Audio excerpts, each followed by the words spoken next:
Magandang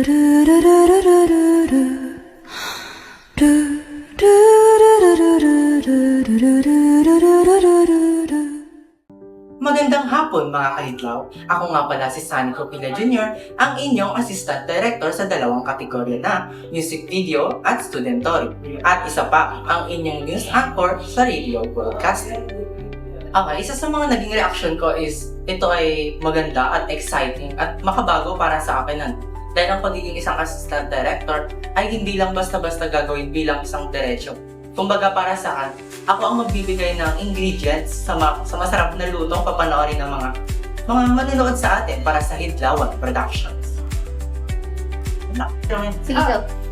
Para sa akin, yung mga pinaka-memorable na experience ko is yung pagpunta sa mga iba't ibang lugar na mga hindi ko pa napuntahan. At yung pinaka-memorable talaga is yung pagpunta doon sa pickleball na naranasan ko maglaro ng pickleball na hindi ko pa naman talaga nagtatry kahit isang beses.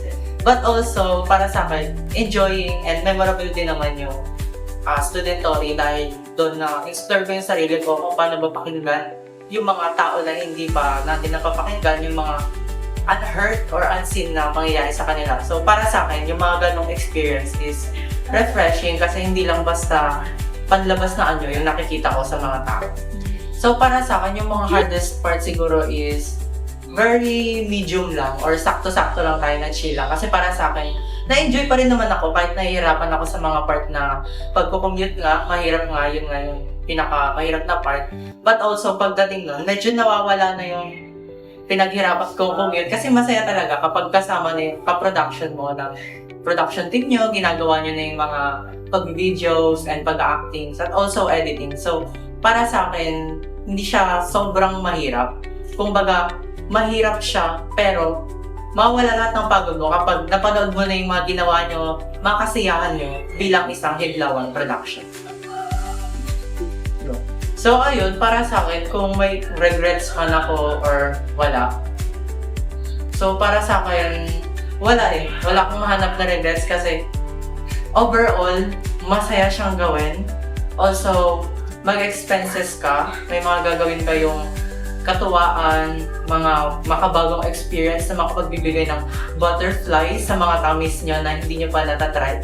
At the same time, stressful siya sa ibang category, but for me, wala akong mga regrets na dapat atupaging regrets na yan kasi this is an experience for me na dapat kong gawin. So ayan, kung may thankful man ako, para sa akin, lahat ng production is thankful ako para sa inyong lahat kasi binigay niyo sa akin yung mga personalities ninyo, masaya kayo kasama, hindi kayo nag-left out para sa akin.